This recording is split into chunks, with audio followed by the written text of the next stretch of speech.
The blood on Violet Fairweather's hands had long since dried, but she still saw it every time she closed her eyes, still felt the weight of the kitchen knife she had driven into her husband's chest when he had come at her for the last time.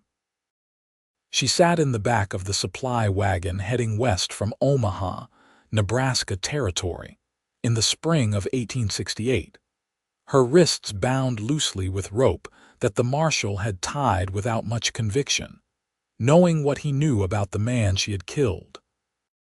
The wagon lurched over another rut in the trail, and Violet pressed her back against the wooden slats, watching the endless prairie grass bend and sway in the wind like waves on an ocean she had never seen. Marshal Hendricks rode alongside, his weathered face impassive as always. He had told her that morning that they would reach Fort Laramie in Wyoming Territory by nightfall, where she would be held until a judge could make his way through the circuit. Self-defense, she had pleaded. The bruises on her face and arms had told their own story, but the law was the law, and a woman who killed her husband needed to face trial, no matter the circumstances. The fort appeared on the horizon as the sun began its descent, a collection of adobe and wood buildings clustered along the North Platte River. Soldiers in blue uniforms moved about their duties, and settlers milled around the trading post, preparing for the next leg of their journeys west. The marshal directed the wagon toward the small jail attached to the fort's administrative building, and Violet felt her stomach clench with familiar fear. A tall figure emerged from the jail as they approached, a man in dusty leather pants and a worn blue shirt, a wide-brimmed hat shading his face. He moved with the easy grace of someone comfortable in his own skin, and as he stepped into the light, Violet caught her first glimpse of Russell Donnelly.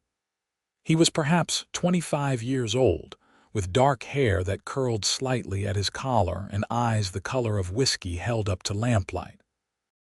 A deputy's badge was pinned to his chest, glinting in the fading sunlight. "Got a prisoner for you, Russ," Marshal Hendricks called out as he dismounted. "Name is Violet Fairweather. Killed her husband back in Omaha 2 weeks ago." Russell's eyes found hers, and she was surprised by the gentleness in his gaze. Most men looked at her with either pity or contempt when they learned what she had done. This man's expression held neither. "Did he deserve it?" Russell asked quietly, his attention still on Violet. "By my reckoning, yes," the marshal replied. "But that is for a judge to decide. She needs a cell until Judge Morrison can get here. Might be a month or more." Russell nodded and stepped forward to help Violet down from the wagon. She flinched involuntarily as he reached for her hand, pulling back so sharply that she nearly lost her balance. The movement was instinctive, born from 3 years of marriage to a man whose hands had brought only pain. She saw something flicker across Russell's face, understanding perhaps, and he immediately lowered his arm. "Take your time, madam," he said softly. "There is no rush here." Marshal Hendricks untied the ropes at her wrists, the hemp falling away to reveal the raw marks beneath. Russell's jaw tightened almost imperceptibly, but he said nothing. He simply stood there, waiting, giving her space to move at her own pace. After a moment, Violet climbed down from the wagon on her own, her legs unsteady after the long journey. "I will take good care of her," Russell told the marshal. "You have my word on that." "I know you will, son. You are one of the good ones." Hendricks tipped his hat to Violet. "I am sorry, Mrs. Fairweather. I hope things work out in your favor when the judge arrives." Violet watched him ride away, then turned to face her new captor. Russell gestured toward the jail entrance without moving closer to her, maintaining a careful distance that she found oddly reassuring. "The cells are not much, but they are clean," he said. "I will bring you supper in about an hour." "Do you have any belongings?" "A small bag in the wagon," Violet replied, her voice hoarse from disuse. She had barely spoken during the journey from Omaha. Russell retrieved it and carried it inside, leading her past a small office area with a desk and filing cabinet to the cell block beyond. There were 4 cells, all currently empty. He opened the door to the one farthest from the entrance, which had a window overlooking the river. The cell contained a narrow cot with clean blankets, a small table, and a chamber pot discreetly hidden behind a screen. "I will leave the door unlocked during the day," Russell said, placing her bag on the table. "You can come out into the office area if you like. Get away from these bars for a while. Just do not try to run. I would hate to have to chase you across the prairie." Violet turned to look at him, searching his face for signs of mockery or trap, but found only sincerity. "Why would you leave it unlocked?" "Because you are not a criminal, Mrs. Fairweather. You are a woman waiting for the law to catch up with justice. There is a difference." He moved back toward the cell door, then paused. "My name is Russell Donnelly. I have been a deputy here for about 3 years now. If you need anything at all, you just let me know." He left the cell and walked back toward the office, and Violet heard him settle into the chair at his desk. The creak of wood and leather, familiar sounds that somehow made the strange space feel less threatening. She sat down on the cot and let out a breath she had not realized she was holding, her hands shaking as the tension of the past 2 weeks finally began to release its grip on her shoulders. True to his word, Russell returned an hour later with a tray of food. He knocked on the door frame of the cell even though she could see him clearly through the bars, another small gesture of respect that caught her off guard. "I brought you some stew and cornbread," he said. "The cook at the officers' mess makes a decent meal. There is coffee too if you want it." "Thank you," Violet said, standing to take the tray. Their fingers did not touch as he passed it over, and she appreciated his careful attention to her boundaries. Russell lingered for a moment, then asked, "How long were you married, if you do not mind my asking?" 3 years. The words tasted bitter in her mouth. 3 years too long. "I am sorry you had to endure that." He leaned against the cell bars but did not crowd the entrance. "My father used to beat my mother when I was a boy. I swore I would never be that kind of man, and I swore I would never stand by while another man acted that way either. You did what you had to do to survive, Mrs. Fairweather. No one with any sense would fault you for that." Violet felt tears prick at her eyes, the first time she had cried since that terrible night in Omaha. "He was going to kill me. I know he was. He had that look in his eyes, the one that said he had gone past reason." "Then you absolutely did the right thing." Russell's voice was firm, certain. "And I will testify to that effect when the judge arrives, for whatever my word is worth. You did not know me or my husband. How can you testify to anything? I know what I see in front of me, a woman who has been hurt and who fought back to save her own life. That is all any judge should need to know." He left her then to eat her meal in peace, and Violet found herself surprised by the depth of her appetite. The stew was hearty and well seasoned, the cornbread sweet and crumbly. She finished every bite, then drank the coffee while looking out the window at the river beyond. The water moved steadily towards some distant destination, indifferent to the troubles of the people who lived along its banks. The days began to settle into a rhythm after that. True to his word, Russell left her cell door unlocked each morning, and Violet found herself venturing out into the office area more and more frequently. She would sit in the extra chair by the window and read from the stack of books Russell kept on a shelf near his desk, mostly dime novels about cowboys and Indians, but also a worn copy of Great Expectations and a collection of Shakespeare's sonnets. "My mother taught me to read," Russell explained one morning when he caught her looking at the Shakespeare. "She said a man who could not appreciate poetry was not much of a man at all. I am not sure I understand half of what the man wrote, but I like the way the words sound when I read them out loud." Violet smiled, the expression feeling strange on her face after so long without using it. "My father felt the same way. He used to read to me and my sisters every night before bed." "I have not thought about that in years."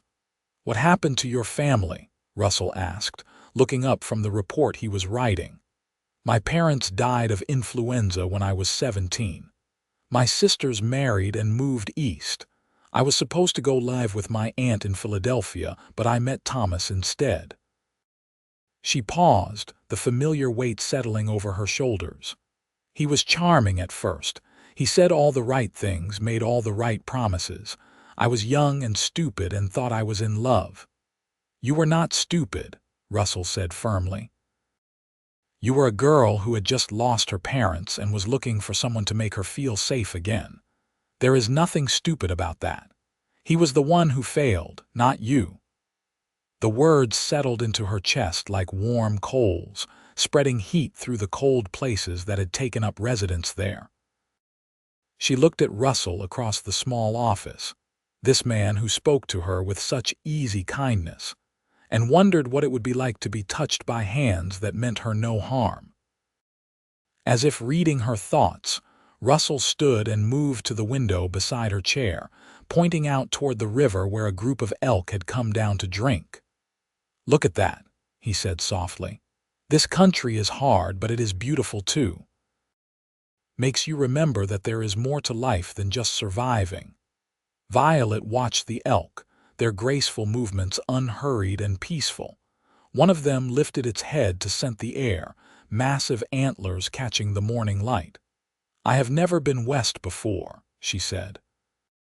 "Thomas always said it was too dangerous for women, that I needed to stay home where I belonged." "Thomas was an idiot," Russell replied. "Some of the strongest people I have met out here are women. They have to be to make a life in this territory." He glanced at her, his expression thoughtful. "What would you do if the judge rules in your favor? Do you have anywhere to go?" The question hung in the air between them. Violet had been trying not to think about it, focusing only on getting through each day. "I do not know," she admitted. "I have no family left who would take me in, not after this. No money to speak of either. Thomas controlled everything." "You could stay here," Russell said quietly. "Fort Laramie always needs people.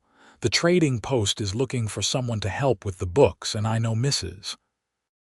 Patterson, who runs the boarding house, has been saying she needs an extra hand with the cooking and cleaning. It is honest work, and it would give you a fresh start. You barely know me. Why would you help me like this?" Russell turned to face her fully, his eyes serious. "Because everyone deserves a second chance, Mrs. Fairweather, and because I think you are the kind of person who would make good use of one." The conversation stayed with Violet as the days stretched into weeks. She found herself watching Russell as he went about his duties, noting the way he treated everyone with the same quiet respect he showed her. He broke up fights at the saloon without unnecessary violence, talked down angry cowboys with patience and humor, and spent his evenings teaching reading to some of the soldiers who had never learned. He was, she realized, fundamentally decent in a way that had nothing to do with wanting anything in return. One afternoon in her third week at the fort, a commotion outside the jail drew both of them to the window. A wagon had arrived carrying a family of settlers, and the woman was screaming, her dress soaked with blood. Her husband was shouting for a doctor, his face pale with panic. Russell was out the door in an instant, and Violet followed without thinking, her feet carrying her toward the crisis on instinct. She had helped her mother deliver babies when she was younger, had tended to sick neighbors during the influenza outbreak. Her hands knew what to do even when her mind was frozen with fear. "What happened?" Russell asked, reaching the wagon at the same time as Violet. "She was thrown from the wagon when we hit a hole in the road," the husband gasped. She is pregnant. Please, you have to help her. Get her into the jail, Violet said, her voice suddenly steady. There is a cot in the cell. Russell, I need clean water, towels, and whiskey if you have it. Someone needs to fetch the fort doctor, but I will do what I can until he arrives. Russell's eyes met hers for just a moment, and she saw trust and gratitude there in equal measure. He moved immediately to follow her instructions while Violet helped the woman down from the wagon, supporting her weight as they made their way into the jail. The woman, who introduced herself through gasps as Sarah Mitchell, was having contractions, but the bleeding was what worried Violet most. The fort doctor arrived 20 minutes later, a gruff man named Henderson who took one look at the situation and immediately deferred to Violet's capable hands. You know what you are doing, he said bluntly. I will assist, but you should take the lead here. Together they worked for the next 3 hours, Violet's fingers gentle but sure as she helped bring Sarah Mitchell's baby into the world. The little girl came screaming and red-faced, perfectly healthy despite the dramatic entrance. The bleeding slowed and stopped, and Sarah's color began to return as she held her daughter against her chest. You saved her, Mr. Mitchell said to Violet, his voice breaking with emotion. You saved both of them.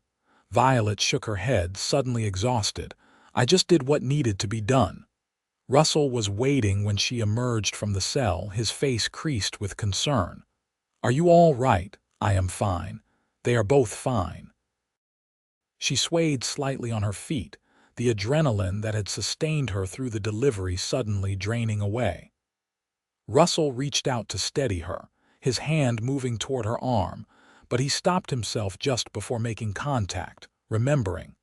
This time, it was Violet who closed the distance. She reached for his hand, placing her fingers against his palm, feeling the calluses and warmth of his skin against her own. Thank you, she said softly, for trusting me to help. Russell's hand closed gently around hers, his grip careful and light, ready to release at the slightest sign of discomfort. You were amazing, he said, his voice rough with emotion. I have never seen anyone work like that, so calm and sure. They stood there for a long moment, hands joined, something unspoken passing between them. Violet felt the difference immediately, how different this touch was from any she had known in her marriage. There was no possession in Russell's grip, no demand or expectation. Just connection, simple and honest. That night, Russell brought her dinner as usual, but this time he sat down across from her in the cell while she ate, an unspoken acknowledgement that something had shifted between them. The Mitchells want to pay you for what you did today, he said. They do not have much, but they insisted. I do not want their money. They will need everything they have to start their new life here. Russell smiled. I told them you would say that, but word is going to spread about what you did. People will remember. Is that a good thing or a bad thing? Violet asked. Around here, it is definitely a good thing. You gave Fort Laramie something it has not had in a while. Hope. He paused, seeming to gather his courage. Violet, would it be all right if I called you by your first name? Mrs. Fairweather feels too formal now after everything. Yes, she said simply. And may I call you Russell, or do you prefer Russ? Russell is fine. My mother always called me Russell, said it was a good, strong name that should be used in full. His expression softened at the memory. She passed 5 years ago. Fever took her quick, before I could even say goodbye. I am sorry. She sounds like she was a wonderful woman. She was. She would have liked you, I think. You have that same strength she had, the kind that bends but does not break. The conversation flowed easily between them after that, stories and memories shared across the small space. Violet learned that Russell had come west after his mother's death, looking for a place where the past did not weigh so heavily. He had worked as a ranch hand for a year before taking the deputy position at Fort Laramie, drawn by the opportunity to help maintain order in a territory that sorely needed it. "I never wanted to be a cowboy, not really," he admitted. "I am not much good with cattle. But I am good with people, and I am good at knowing when to push and when to step back. That serves me well in this job." "You are good at it," Violet agreed. "I have watched you these past weeks. You treat people with dignity, even when they probably do not deserve it." "Everyone deserves dignity," Russell said firmly. "It is the foundation of everything else. Without it, we are just animals." Another week passed, and the weather turned warm with the full arrival of spring. Russell began taking Violet on short walks around the fort in the evenings, always careful to stay in public view so there would be no question about propriety. They walked along the river and watched the sunset paint the sky in shades of orange and pink, talked about books and dreams and all the small things that make up a life. One evening, they encountered a group of Lakota traders near the fort's entrance, their horses laden with buffalo hides and beadwork. Russell greeted them in their own language, his pronunciation careful but respectful. The traders responded warmly, and Violet watched as he negotiated a fair price for some of their goods on behalf of the fort's quartermaster. "You speak their language," she said when the traders had departed. "Enough to get by.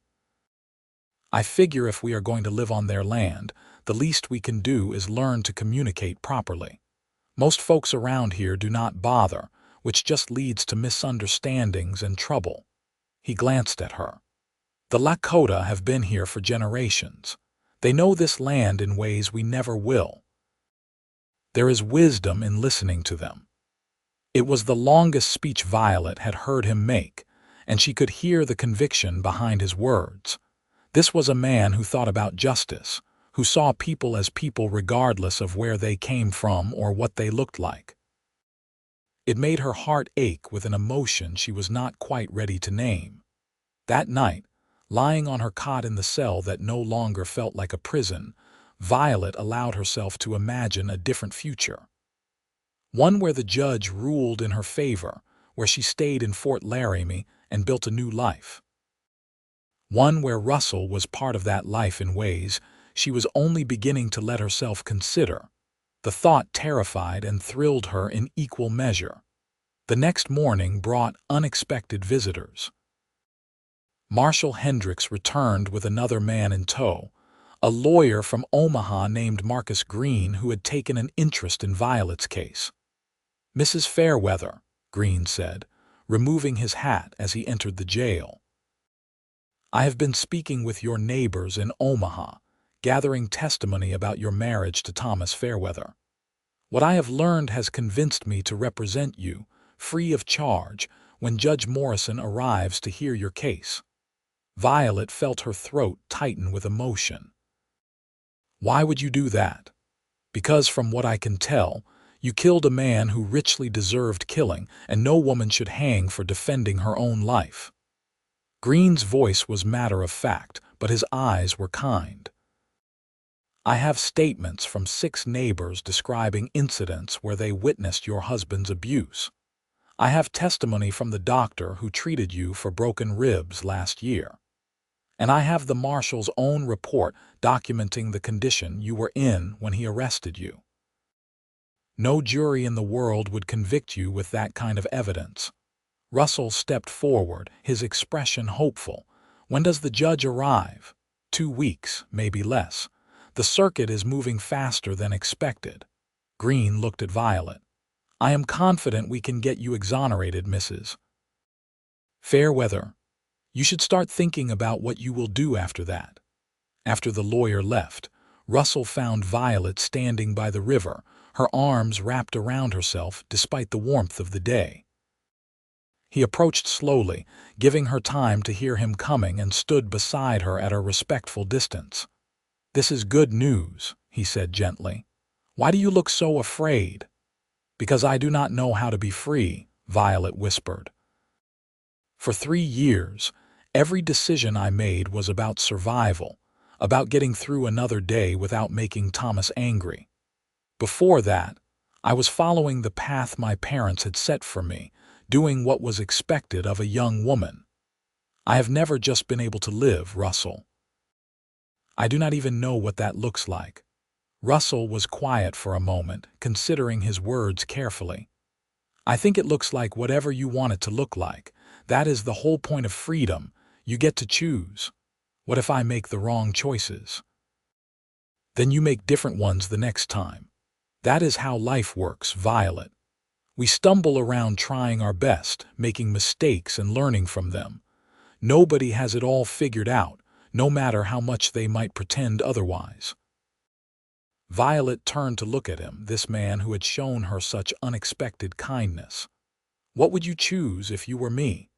That is not a fair question. I am not you. But he met her eyes, and she saw something vulnerable there, something he had been holding back. But if I were choosing for myself, I would choose something real over something safe. I would choose the people who see me for who I really am and value that person. I would choose love over fear, every single time, because fear is just another kind of prison. The words hung between them, heavy with meaning. Violet felt her heart beating faster, felt the pull toward this man who had waited so patiently for her to be ready. She thought about his hand reaching for hers that first day, about how he had stopped himself when she flinched. She thought about all the times since then that he had given her space and time, never pushing, never demanding, just offering his presence like a gift she was free to accept or refuse. "Russell," she said softly, "would you take a walk with me? Just the two of us, away from the fort for a little while, are you sure? I do not want people to talk, to say anything that might harm your case. Let them talk. I am tired of living my life according to what other people think." She held out her hand to him, a deliberate gesture, an invitation. "Please." Russell took her hand carefully, his fingers warm and slightly rough against her own. They walked together along the river, following a path that wound through cottonwood trees just beginning to leaf out. The water burbled over rocks, and somewhere overhead a meadowlark sang its liquid song. For a long time, neither of them spoke, content just to be together in the spring afternoon. Finally, Violet broke the silence. "I think I am falling in love with you," she said, her voice barely above a whisper.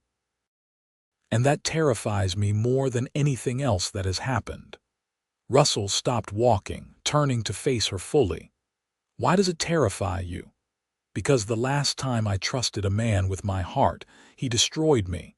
Because I do not know if I am strong enough to survive that again." "You are the strongest person I have ever met, Violet Fairweather, but I am not Thomas and I never will be." Russell brought his free hand up slowly, telegraphing the movement, and gently touched her cheek. "I am falling in love with you too. I think I started that very first day when you flinched away, and I realized I would do anything to make you feel safe again. But I need you to know something important." "What?" "Love is not supposed to hurt. It is not supposed to make you afraid or small. Real love, the kind worth having, makes you bigger and braver and more yourself than you ever were before. And if I ever do anything that makes you feel otherwise, I want you to tell me immediately so I can fix it." His thumb brushed across her cheekbone, the touch feather light. "You get to set the pace here, Violet. Always. I will wait as long as it takes for you to be sure of me." Tears spilled down Violet's cheeks, but they were not tears of sadness. They were tears of relief, of hope, of a heart beginning to believe that maybe, just maybe, there were still good things waiting for her in this world. She leaned into Russell's hand, letting herself feel the comfort of his touch without fear. "Kiss me," she said, her voice stronger now. "Please, Russell. I want to know what it feels like when it is right." Russell leaned in slowly, giving her every opportunity to change her mind, and pressed his lips against hers with exquisite gentleness. The kiss was soft and sweet, full of promise but making no demands.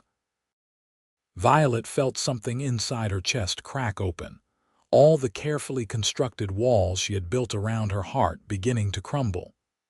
She kissed him back, her free hand coming up to rest against his chest, feeling the steady beat of his heart beneath her palm. When they finally pulled apart, both of them were breathing hard, eyes bright with emotion. Russell rested his forehead against hers, his hands cradling her face like she was something precious and fragile.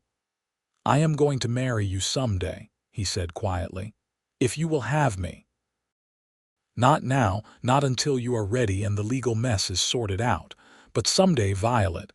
I want to spend my life making you happy." "That is a bold statement, Deputy Donnelly. I am a bold man when it comes to things that matter." He pulled back slightly to look at her. "But I mean it. I want everything with you, the whole messy, complicated, beautiful life. Children if you want them. A home of our own. Growing old together and arguing about whose turn it is to feed the chickens." Violet laughed, the sound surprising her with its genuineness. "I have never fed a chicken in my life." "Then we will learn together." Russell kissed her forehead, then each of her cheeks, then the tip of her nose, each touch soft and reverent. "Say you will think about it at least. Say this is not just me being a fool. You are not a fool." "And yes, I will think about it." She paused, then added softly, "But I do not think I will need much time. I already know what my answer will be." They walked back to the fort hand in hand, and if people noticed the change between them, no one said anything directly. But Violet caught the knowing smiles from some of the women at the trading post, saw the approving nod from Marshal Hendricks before he headed back toward Omaha. That night, Russell brought dinner to her cell as usual, but this time when he left, he leaned in to kiss her goodnight, a brief press of lips that left her smiling into her pillow long after the lamps had been extinguished. The 2 weeks, until Judge Morrison's arrival, passed in a blur of preparation and anticipation. Marcus Green returned several more times, going over testimony with Violet and preparing her for what to expect during the hearing. Russell spent his evenings helping her rehearse, playing the role of unsympathetic questioner so she could practice staying calm under pressure. "Tell me again why you did not simply leave your husband," Russell would say, his voice deliberately harsh. "Why did you stay if things were so terrible?" "Because he threatened to kill me if I tried," Violet replied, her voice steady despite the trembling in her hands. "Because he had friends in the police who would bring me back. Because I had no money of my own and nowhere to go. Because society tells women that marriage is forever, no matter what." "Good," Russell would say, dropping the act and returning to his usual gentle tone. "That is exactly what Green wants you to say. Clear, direct, and truthful. The judge will have no choice but to rule in your favor." But despite his confidence, they both knew there were no guarantees. The law was not always just, and women who killed their husbands rarely escaped consequences, no matter how justified their actions. Judge Morrison arrived on a sunny Tuesday morning, a portly man with white whiskers and shrewd eyes. He set up court in the fort's administrative building, and Violet found herself standing before him 3 days later, her hands clasped tightly together to keep them from shaking. Russell sat in the front row of the makeshift courtroom, his presence a steady anchor in the chaos of her fear. Their eyes met, and he gave her a small nod of encouragement. "You can do this," his expression said. "I believe in you." The hearing lasted most of the day. Marcus Green presented his evidence methodically, calling witnesses who testified to Thomas Fairweather's violent nature. The doctor described Violet's injuries in clinical detail. Neighbors spoke of screams heard through thin walls, of black eyes and split lips that Violet had tried to hide. Marshal Hendricks testified about the scene he had found in the Fairweather home, The way Thomas's body had been positioned above Violet when he arrived, knife still in hand, her blood on his knuckles. Then it was Violet's turn. She took the stand and told her story in a voice that grew stronger with each word. She described the escalating abuse, the terror of never knowing what would set Thomas off, the night he had finally pushed her too far. She looked Judge Morrison directly in the eye and said, "I do not regret defending my life, Your Honor. I only regret that I did not find the courage to leave sooner." The judge was silent for a long moment after she finished, his fingers steepled under his chin. Finally, he spoke. "Mrs. Fairweather, this court finds that you acted in self-defense against an imminent threat to your life. All charges against you are hereby dismissed. You are free to go." He paused, his expression softening slightly. "I am sorry that the law could not protect you sooner, madam. I hope you find peace in whatever path your life takes from here."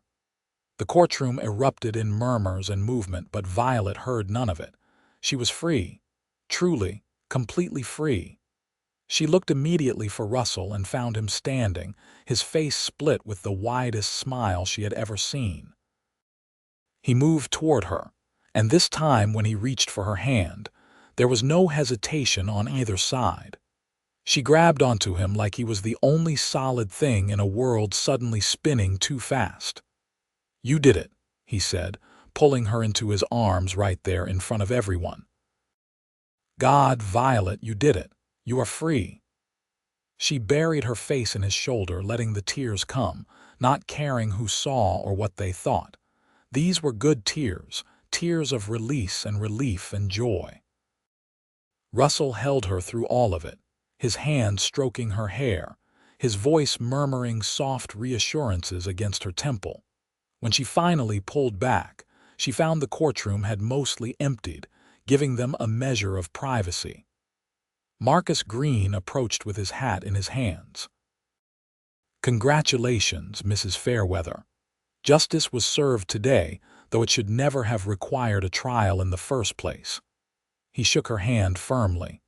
"If you ever need anything, you send word to my office in Omaha. Any friend of Russell's is a friend of mine." After he left, Russell took both of Violet's hands in his own, his expression serious despite the joy still evident in his eyes. "I know we said we would wait, that we would take our time, but I have to ask you now while I still have the courage." He took a deep breath.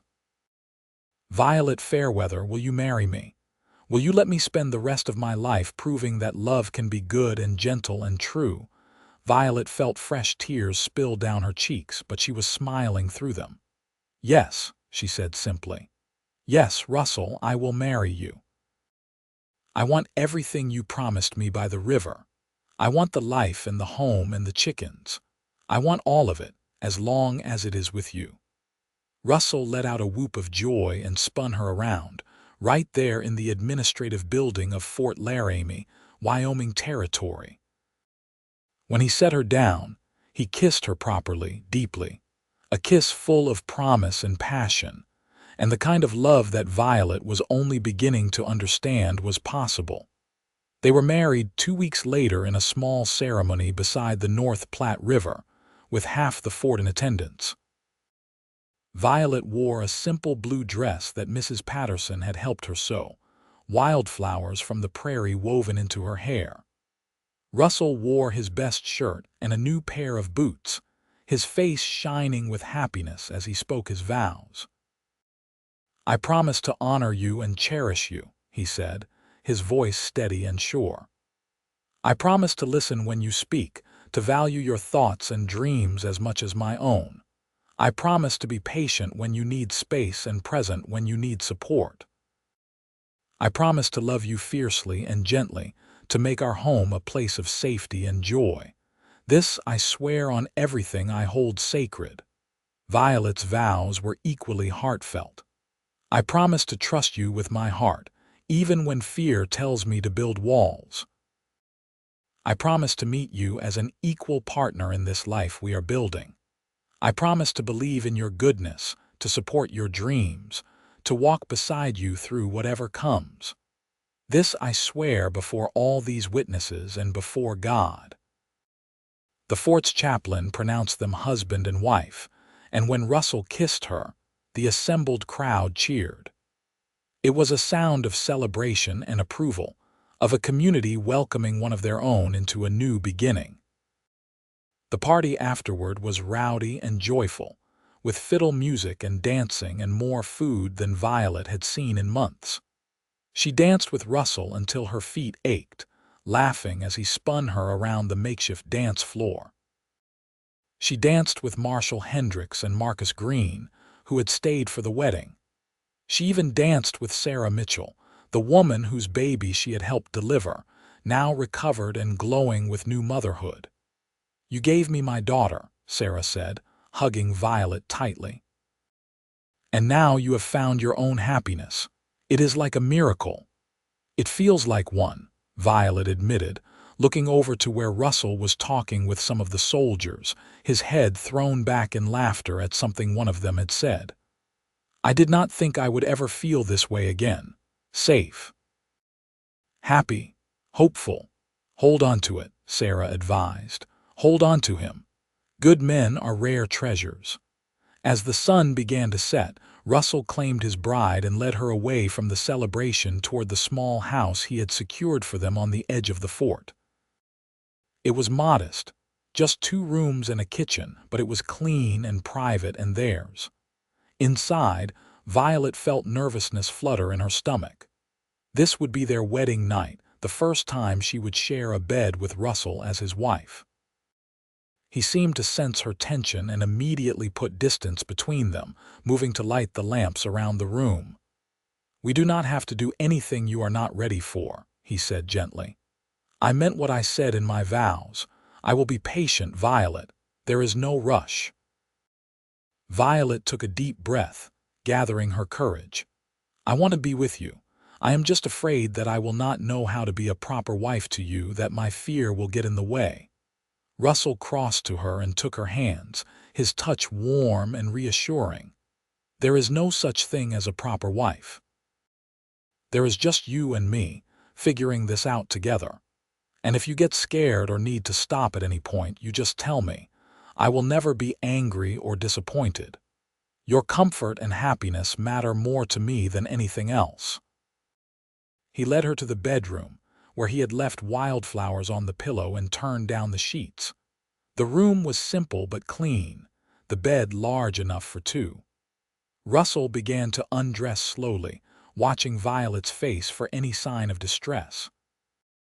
When he stood before her in just his undershirt and pants, he stopped. "Your turn," he said softly, "but only if you want to."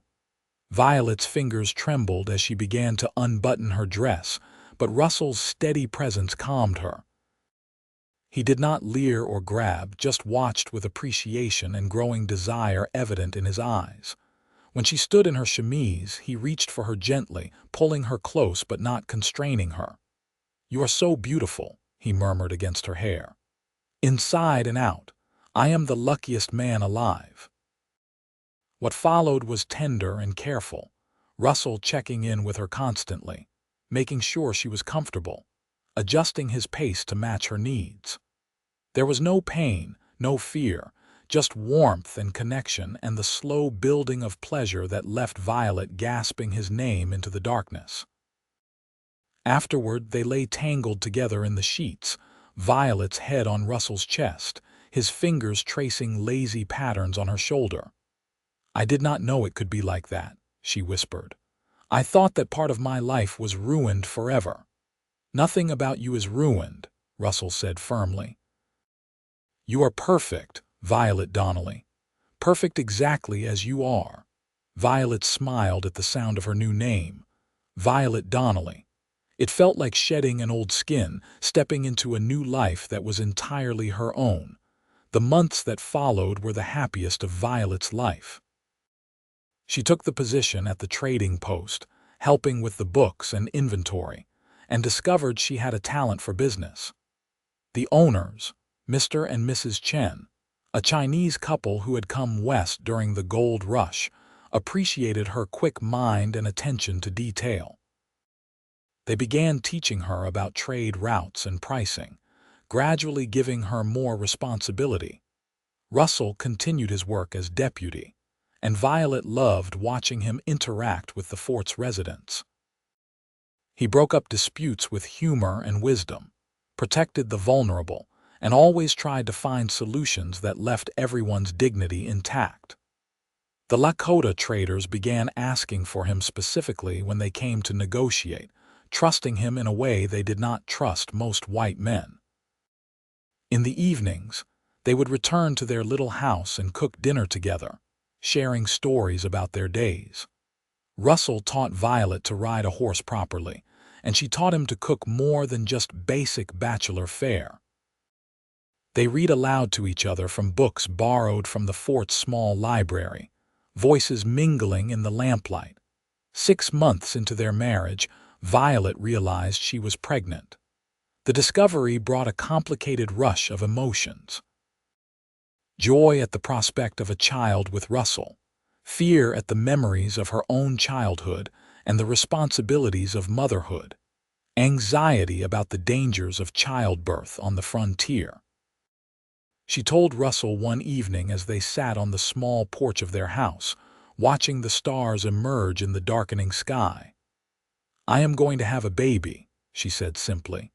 "In about 7 months, if I am calculating correctly." Russell's face went through a rapid series of emotions: shock, joy, fear, and finally landing on something like wonder. "A baby," he repeated softly. "We are going to have a baby." Then he pulled her close, his hand resting protectively over her still flat stomach. "How do you feel about it?" Terrified, happy, overwhelmed. Violet leaned into his warmth.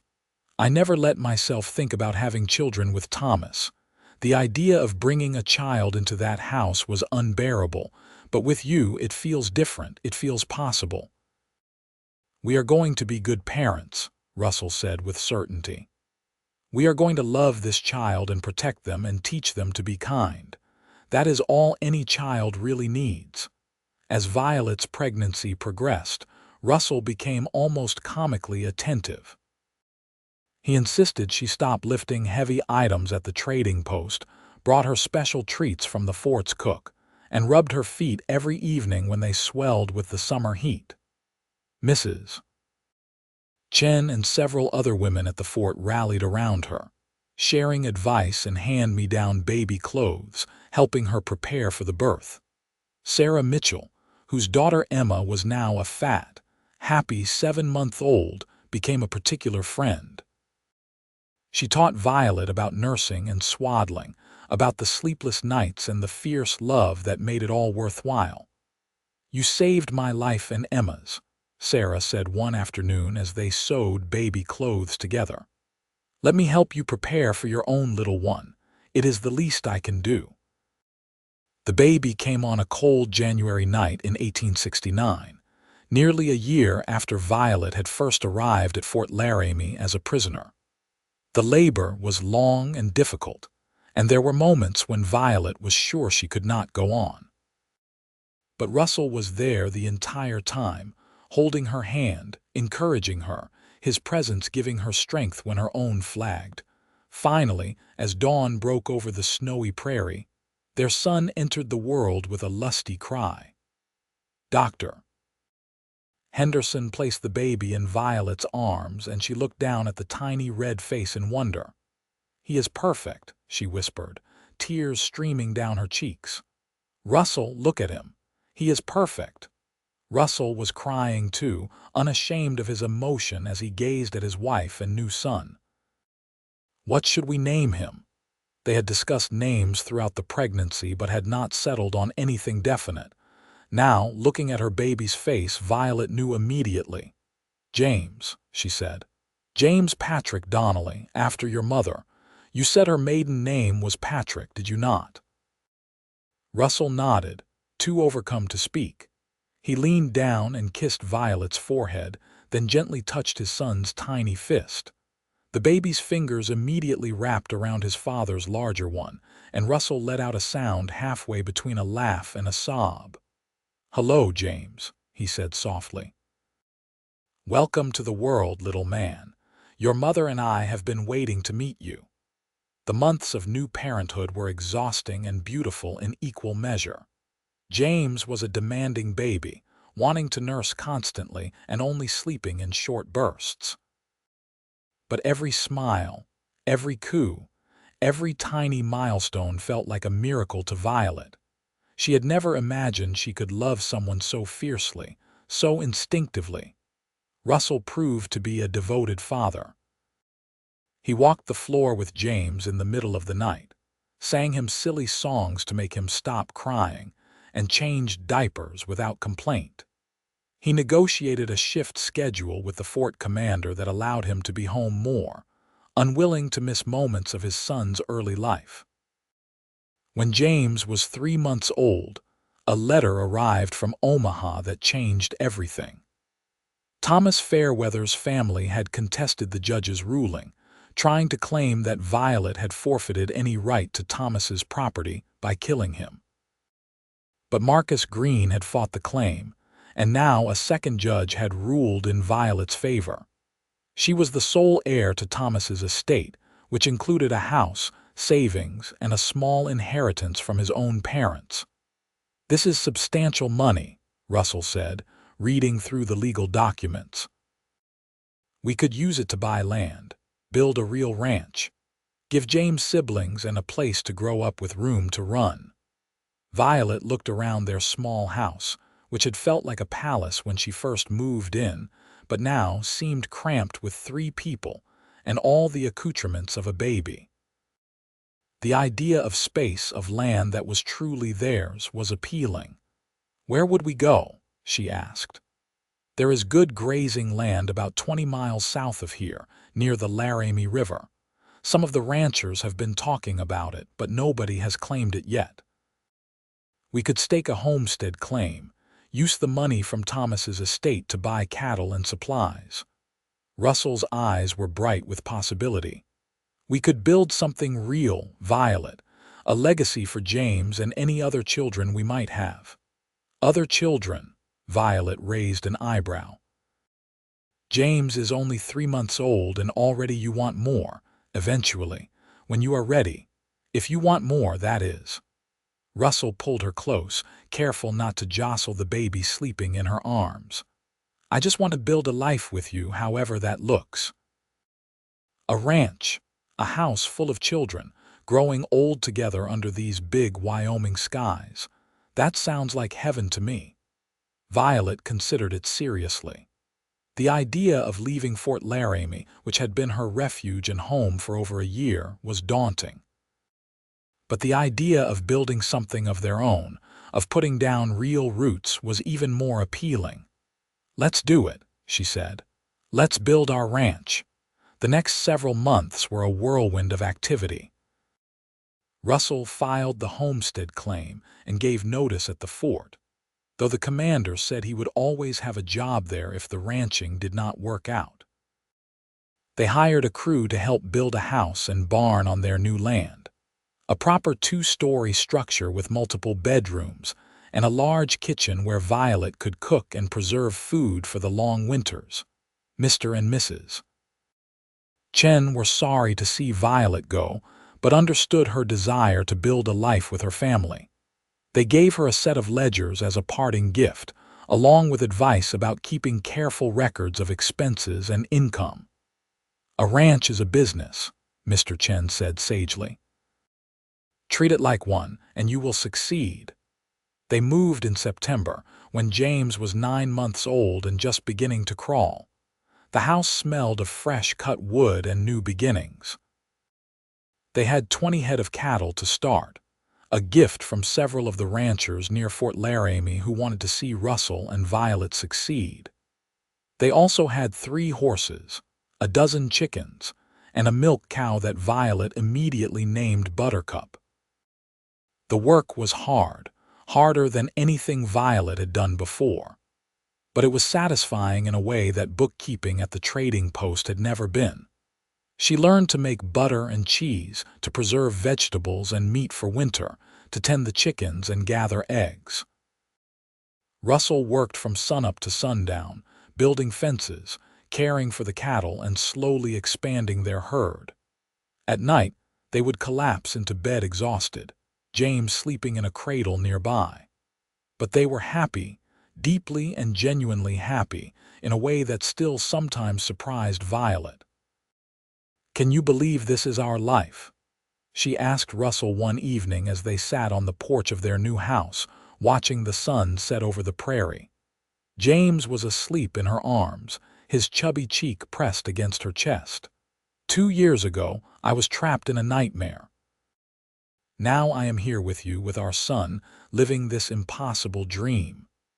Russell put his arm around her shoulders, pulling her close. "It is not impossible. It is just what happens when people refuse to give up hope. You fought for your life, Violet. You earned every bit of happiness we have now." That winter was harsh, with heavy snows that kept them trapped in the house for days at a time. But the house was warm and well built, and they had laid in ample supplies.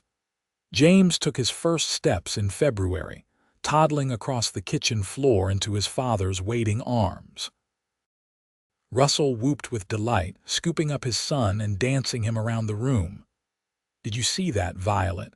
He walked. Our boy walked." Violet laughed at her husband's enthusiasm, her heart full to bursting. This was what family was supposed to feel like. Safe, joyful, full of love and celebration for small victories. Spring brought new life to the ranch. The cattle had survived the winter well, and several of the cows gave birth to healthy calves. Violet planted a kitchen garden, teaching James to help her pat the earth over the seeds. He was a curious, happy child, babbling constantly in his own language and getting into everything. That summer, Violet realized she was pregnant again. The news was less surprising this time, but no less joyful. Russell lifted her off her feet and spun her around, then immediately set her down with an apology. "Sorry, I should not be spinning a pregnant woman. Are you feeling all right? Do you need to sit down? Can I get you anything?" Violet laughed at his concern. "I am fine, Russell. Women have been having babies since the dawn of time. I am perfectly capable of standing on my own feet. I know, I just want to take care of you. You do take care of me, every single day." She cupped his face in her hands. "We take care of each other. That is what makes this work." Their second child, a daughter they named Rose Patricia, was born in March of 1870. Her birth was easier than James's had been, and she emerged into the world with a full head of dark hair and her father's whiskey-colored eyes. James, now 2 years old, was fascinated by his baby sister, constantly wanting to touch her tiny fingers and stroke her soft hair. "Gentle," Violet would remind him, guiding his hand. "Baby Rose is very small. We have to be careful with her." "My baby," James would say seriously, patting Rose's head with exaggerated care. The ranch continued to grow and prosper. By their 5th anniversary, they had nearly 50 head of cattle and had hired 2 ranch hands to help with the work. The homestead had been expanded with an additional bedroom, a larger barn, and a smokehouse for preserving meat. Violet had also started a small side business, selling butter, cheese, and eggs to the fort and to travelers passing through on the overland trail. Her bookkeeping skills from the trading post served her well, and she managed the ranch's finances with careful attention to detail. Russell had become a respected figure in the small ranching community that was developing around them. Neighbors sought his advice on everything from cattle breeding to conflict resolution. He still maintained ties with Fort Laramie and the Lakota traders, serving as an informal intermediary when disputes arose. One evening in the summer of 1871, they sat on their porch watching James and Rose play in the yard while the sun set in a blaze of orange and gold. James was teaching his little sister to feed the chickens, his 4-year-old voice serious as he explained the proper technique. "Can you believe it has been 3 years since we moved here?" Violet asked, her hand resting on her stomach where a third child was already beginning to make their presence known. "Sometimes it feels like another lifetime ago that I arrived at Fort Laramie in the back of that wagon." "You were so scared," Russell remembered, his hand covering hers on her stomach. "You flinched when I reached for you." "And you waited," Violet said softly, turning to look at him. "You gave me the space and time to heal, to learn that not all touch is meant to hurt." "That was the greatest gift anyone has ever given me, Russell, the freedom to come to you when I was ready. I would have waited forever if that was what you needed." Russell leaned over to kiss her gently. "You were worth waiting for. You are worth everything." Their third child, a son they named Henry Marcus after Russell's father, and the lawyer who had helped secure Violet's freedom, was born in February of 1872. Rose was fascinated by the new baby, while James took his role as big brother very seriously, constantly checking to make sure Henry was safe and warm. The years rolled by in a peaceful rhythm of seasons and small joys. James started school at the one-room schoolhouse that had been built near Fort Laramie, riding there each day on his pony with Rose perched behind him once she was old enough. Henry was a quiet, thoughtful child who preferred books to ranch work, something Russell encouraged rather than tried to change. "Every family needs someone who uses their brain instead of their back," he would say, watching Henry pore over the McGuffey readers Violet used to teach him. "Our Henry is going to be a scholar." In 1875, when James was 6, Rose was 5, and Henry was 3, tragedy struck the territory. Tensions between settlers and the Lakota had been escalating for months, fueled by broken treaties and the discovery of gold in the Black Hills. Several ranches were raided, and Fort Laramie became a staging ground for military operations. Russell traveled to the fort to see if he could help negotiate peace, taking his relationship with the Lakota traders as an opening. He was gone for 3 days, and Violet barely slept, terrified that something would happen to him. When he finally returned, exhausted and discouraged, she held him tight. "They will not listen," he said wearily. "Neither side wants peace.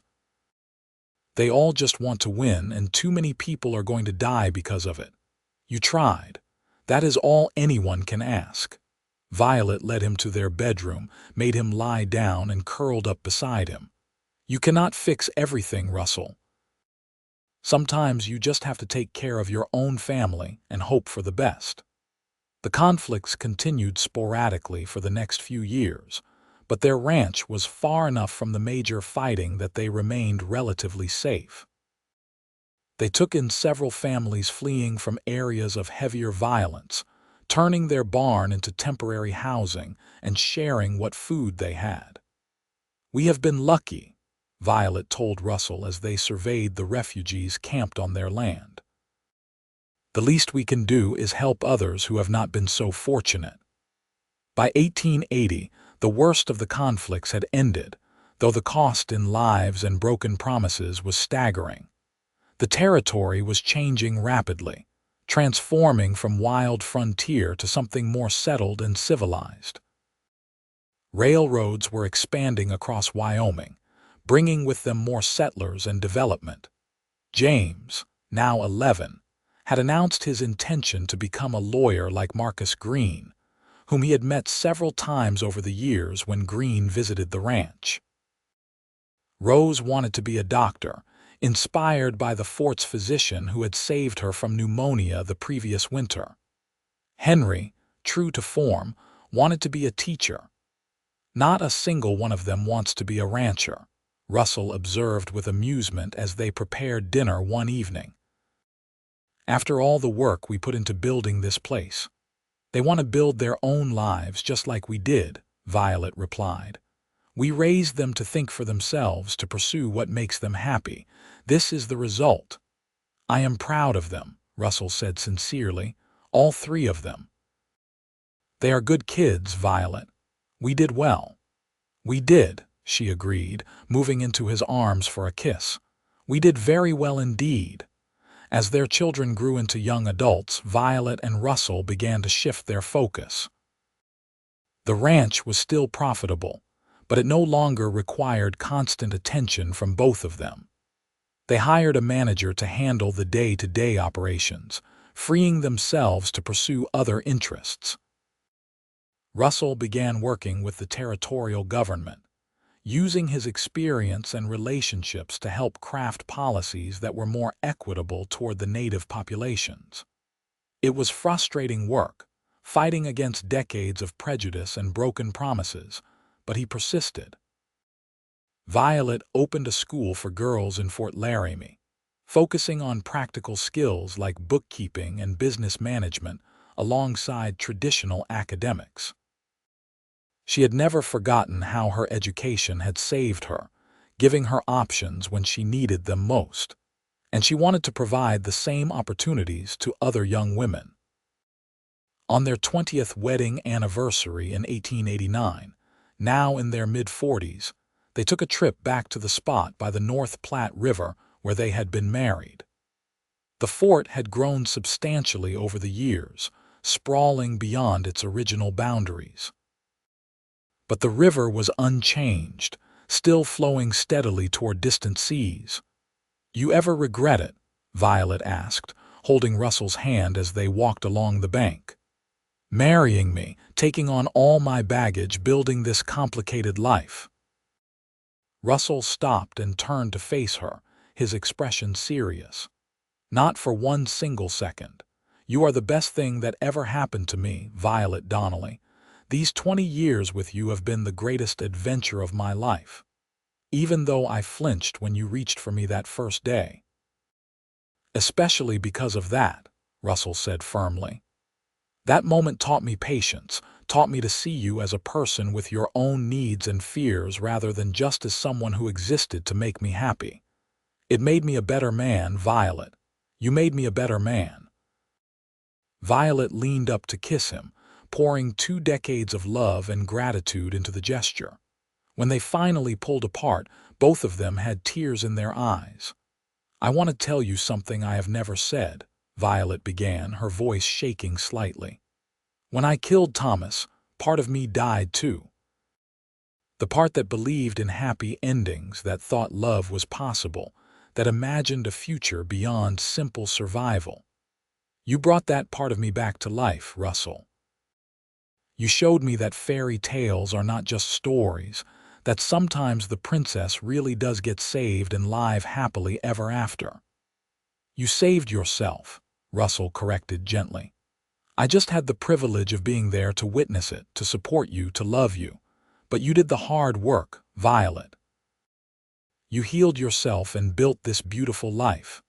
I am just lucky enough to share it with you." They stood there for a long time, wrapped in each other's arms, watching the river flow past.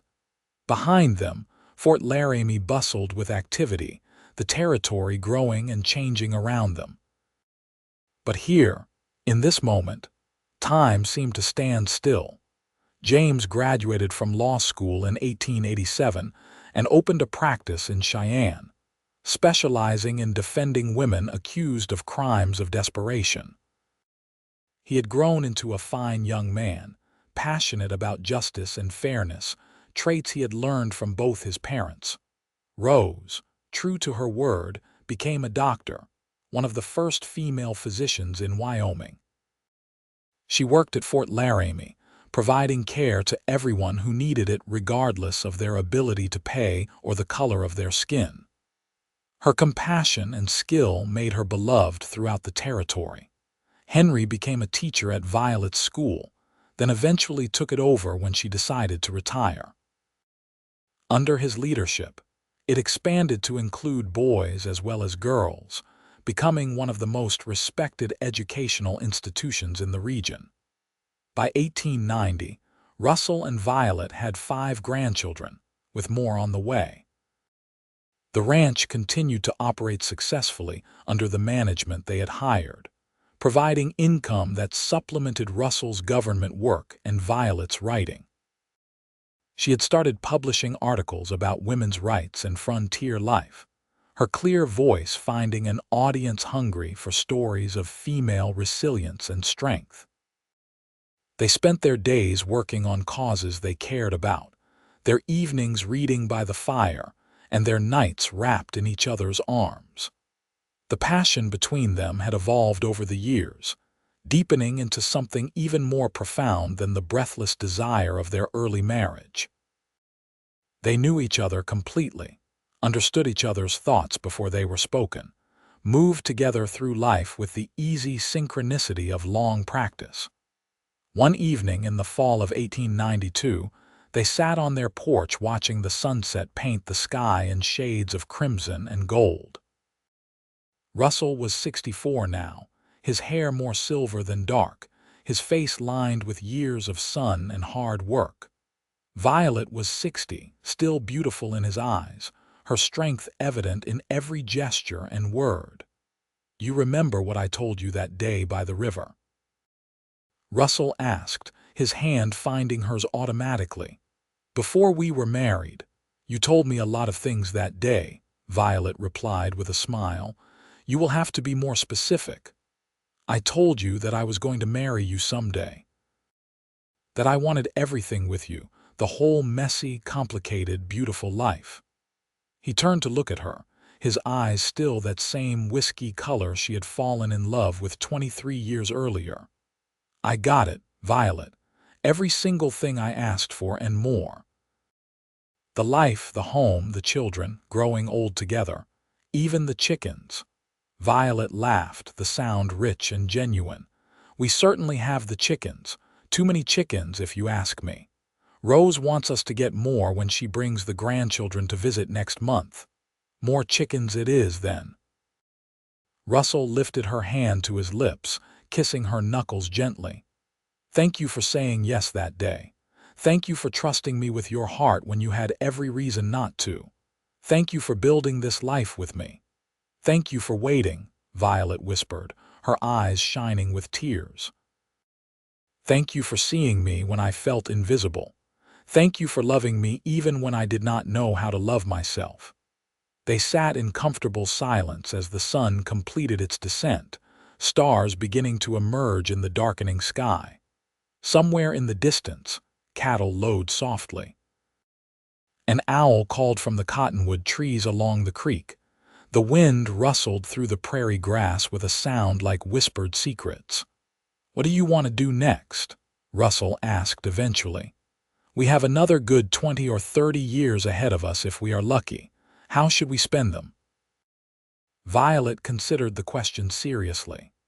They had built so much, accomplished so much, lived a life richer than anything she had imagined during those dark days in Omaha. But there was still more to do, more to experience, more love to give and receive. "I want to keep writing," she said. "I want to tell the stories of other women like me, women who survived terrible things and came out the other side. I want to make sure their voices are heard." "I will help you," Russell promised. "We can travel, interview people, gather stories. Make sure the truth of women's lives is recorded for history. And I want to spend time with our grandchildren, teach them everything we have learned about resilience and courage and love.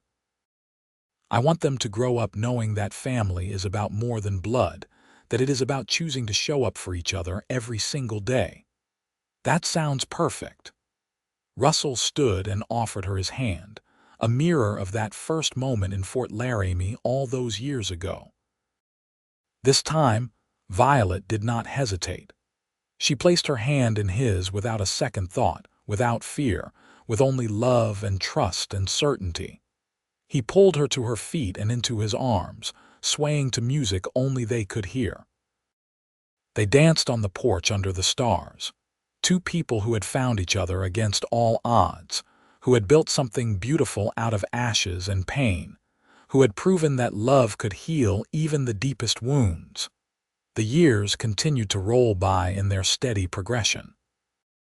Russell and Violet did travel, collecting stories from women across Wyoming and surrounding territories.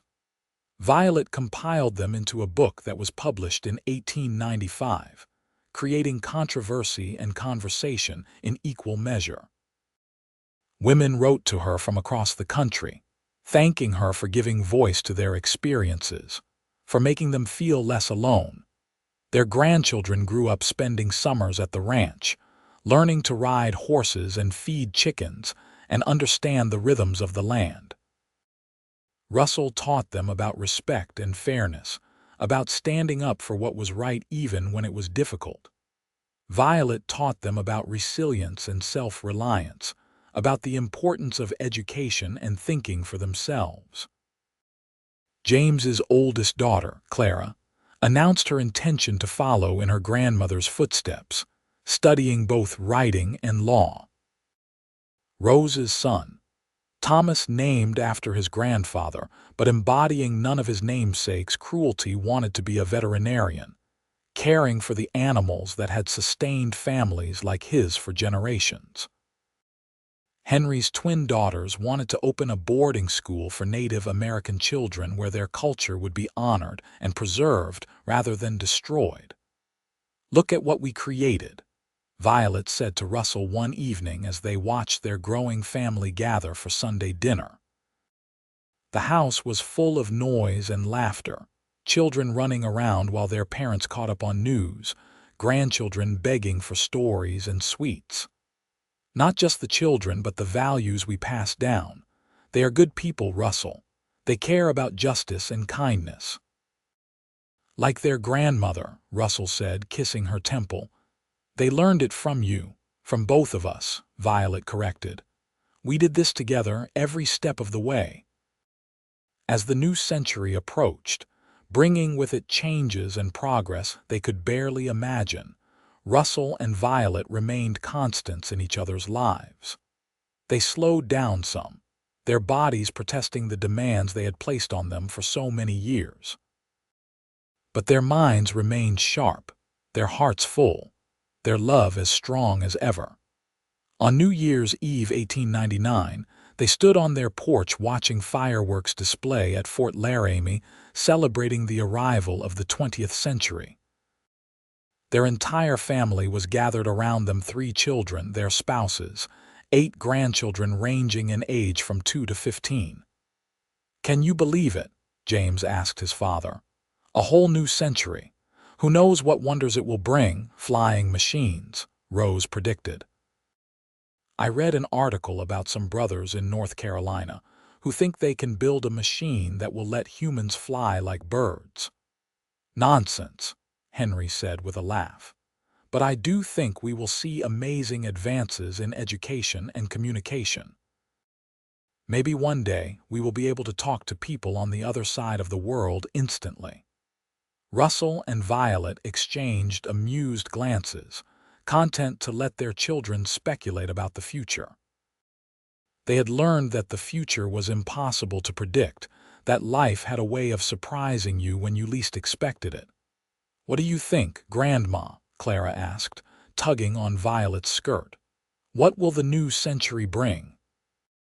Violet bent down to look her granddaughter in the eye, this bright-eyed girl who reminded her so much of herself at that age. "I think it will bring whatever we make of it, sweetheart. The world is what we choose to create, so make sure you create something beautiful, like you and Grandpa did." Clara asked. "Exactly like that." Violet straightened and pulled Russell close, his arm coming around her waist automatically. "Your grandfather and I built our life together, one choice at a time. We chose love over fear, hope over despair, forgiveness over bitterness. That is available to everyone in any century. You just have to be brave enough to reach for it." As midnight approached, the family counted down together, their voices blending in joyful anticipation. When the clock struck 12 and the new century officially began, Russell turned to Violet and kissed her deeply, just as he had done on their wedding day 30 years earlier. "Happy New Year, Mrs. Donnelly," he murmured against her lips. "Happy New Year, Mr. Donnelly," she replied, her eyes sparkling with happiness. "Here is to 30 more years together." "At least," Russell agreed. "I plan to love you well into this new century and beyond. Death is going to have to pry me away from you." They did get their 30 more years, more or less. They watched Wyoming achieve statehood in 1890, saw automobiles replace horses on the streets of Cheyenne, witnessed the world erupt into war and somehow find peace again. They saw their grandchildren grow up and start families of their own, adding great-grandchildren to the family tree. Russell passed away peacefully in his sleep in 1925, at the age of 97. He and Violet had been married for 56 years, partners in every sense of the word. His last words to her, spoken as she held his hand in their bedroom, were simple and true. "Thank you for the most beautiful life, my darling. I will love you beyond death itself." Violet mourned him deeply, but did not let grief consume her. She lived another 5 years, surrounded by family, continuing to write and advocate for causes she believed in. She finally published her own memoir in 1928, titled She Reached for His Hand, a love story, which became a bestseller and introduced her story to a whole new generation. When she passed away in 1930 at the age of 97, just 3 months shy of her 98th birthday, her children and grandchildren gathered around her bed. Her last words echoed Russell's, "I am ready now, take me to him." They were buried side by side on a hill overlooking the ranch they had built together, their headstones bearing simple inscriptions.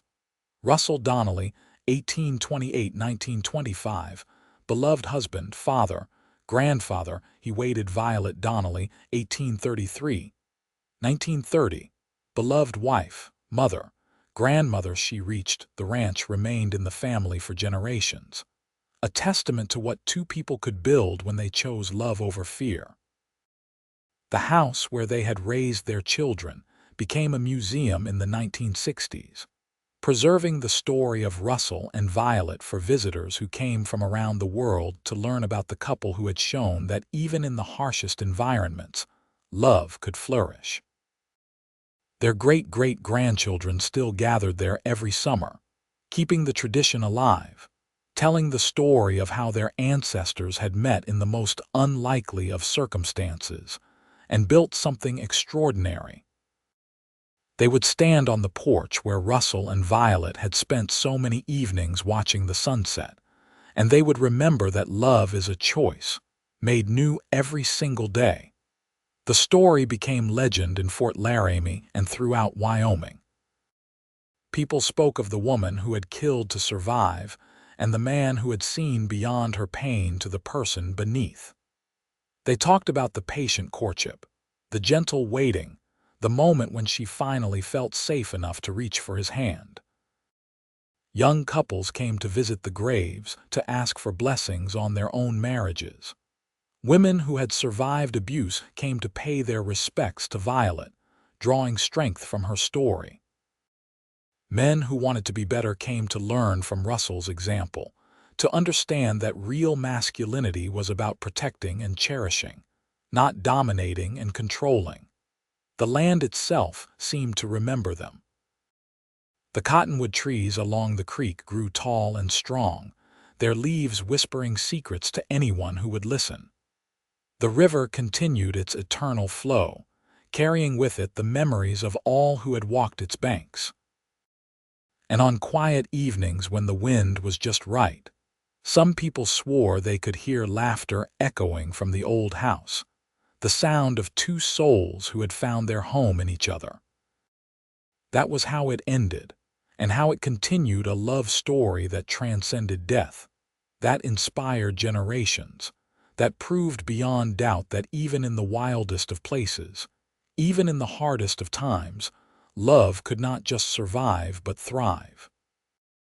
Russell and Violet's legacy was not just in the land they claimed or the children they raised, but in the example they set. They showed that patience and kindness could overcome trauma, that trust could be rebuilt, that love was always worth fighting for.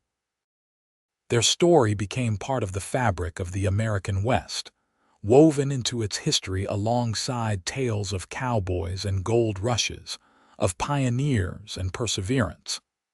But unlike so many of those stories, theirs was not about conquest or domination. It was about two broken people who found healing in each other, who built something beautiful from the ruins of what had come before. And so the story ended, but also did not end because true love never really ends. It ripples outward through time, touching lives decades and centuries after the people themselves are gone. Russell and Violet's love did exactly that, a beacon of hope for anyone who wondered if happiness was possible after trauma, if trust could be rebuilt after betrayal, if love could bloom in the most unlikely of places. The answer, written in 56 years of marriage and a lifetime of choosing each other, was a resounding yes. Always yes.